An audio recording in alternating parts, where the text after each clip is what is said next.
အားလုံးပဲမင်္ဂလာပါဒီညမှာတော့ကျွန်တော်က Telegram သုံးတဲ့လူတွေအတွက် Telegram အကောင့်မှာကိုယ်ပိုင် Gmail ချိန်နေပြီးတော့ Telegram အကောင့်ကိုပို့ပြီးတော့ခိုင်ခံ့လုံခြုံအောင် two step ခန်းကြီးကိုကျွန်တော်တဆင်ချင်းစီအသေးစိတ်ပြောပြပေးသွားပါမယ်သူများစီကနေအကောင့်ဝယ်သုံးတာပဲဖြစ်ဖြစ်ကိုယ်ပိုင်ဆင်းကတ်နဲ့အကောင့်ဖော်ပြီးသုံးတာပဲဖြစ်ဖြစ်ဒီအချက်လေးတွေကိုလုပ်ထားဖို့အတွက်အကြံပေးပါတယ်ခင်ဗျာမသိသေးတဲ့လူတွေကတော့ဗီဒီယိုလေးဆုံးတဲ့အထိလိုက်ကြည့်ပြီးတော့ကိုယ့်အကောင့်လေးမှာပြန်လုပ်ထားကြပါအောင်နော်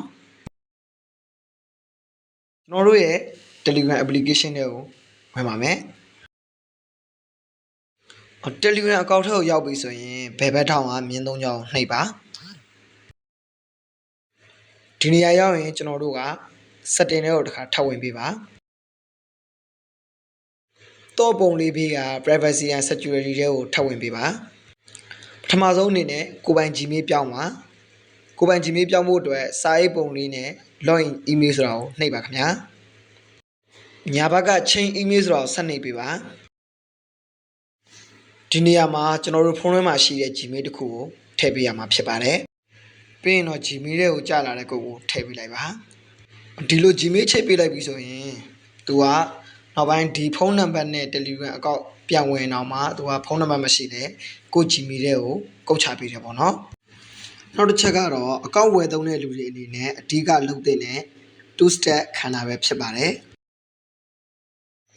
အပေါ်ဆုံးက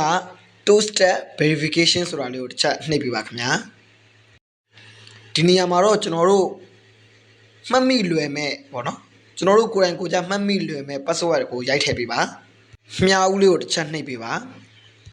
ခုနကထည့်ခဲ့တဲ့ password ကိုပဲထည့်ရိုက်ထည့်ပေးပါဒီနေရာကကိုထည့်ခဲ့တဲ့ password ကိုအရေးအမြုပ်ထားခိုင်းတာဖြစ်ပါတယ်မထားခြင်းတော့ဘယ်ဘက်ကစက္ကန့်ကိုတတ်နှိပ်ပါထားခြင်းတဲ့လူတွေကတော့အရေးအမြုပ်လေးထားပြီးမြားဦးလေးကိုတစ်ချက်နှိပ်ပေးပါ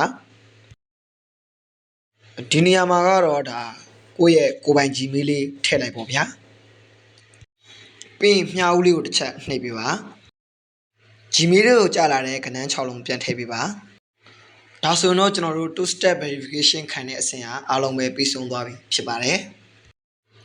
ပြီးရင်ကျွန်တော်တို့ back လုပ်နေနဲ့နောက်ကိုပြန်ဆုပ်မယ်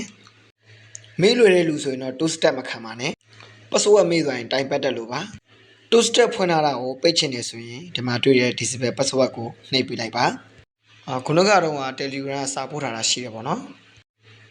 ဒါကျွန်တော်တို့အကောက်ကို two step verification အတွက်ကျွန်တော် recovery mail တွေပါတယ်ချိန်ခဲ့တယ်ဆိုတဲ့အကြောင်းဒါ Telegram နေပြီးတော့စာပို့တာဖြစ်ပါတယ်ဒီလိုလုပ်ထားခြင်းအပြင်မတော်တဆ Telegram အကောက်ဖွင့်ထားတဲ့ single အပြောက်ပြက်ဖြစ်သွားတယ်ဆိုရင်တော့ကို့မှာ Gmail ရှိနေသေးတယ်ဆိုရင်ဒါအကောက်ကိုအလွယ်တကူပြန်ရနိုင်ပါတယ်အကောက်ဝယ်သုံးတဲ့လူတွေအနေနဲ့လည်းဒီအချက်လေးတွေကိုလုပ်ထားခြင်းအပြင်အကောက် RC အစွဲခံရမှာကိုစိတ်ပူစရာမလိုတော့ပါဘူးခင်ဗျာကိုယ်ပိုင်စင်ကတ်နဲ့ Telegram အကောင့်ဖောက်ချင်တယ်ဆိုလည်းကျွန်တော်စီမှာလာဖောက်လို့ရပါတယ် Telegram အကောင့်အသစ်တွေကိုလည်းအာမခံနဲ့လာဝယ်လို့ရပါတယ်ခင်ဗျာအားလုံးကိုကျေးဇူးတင်ပါတယ်ဘေးရန်တွေကင်းရှင်းကြပါစေခင်ဗျာ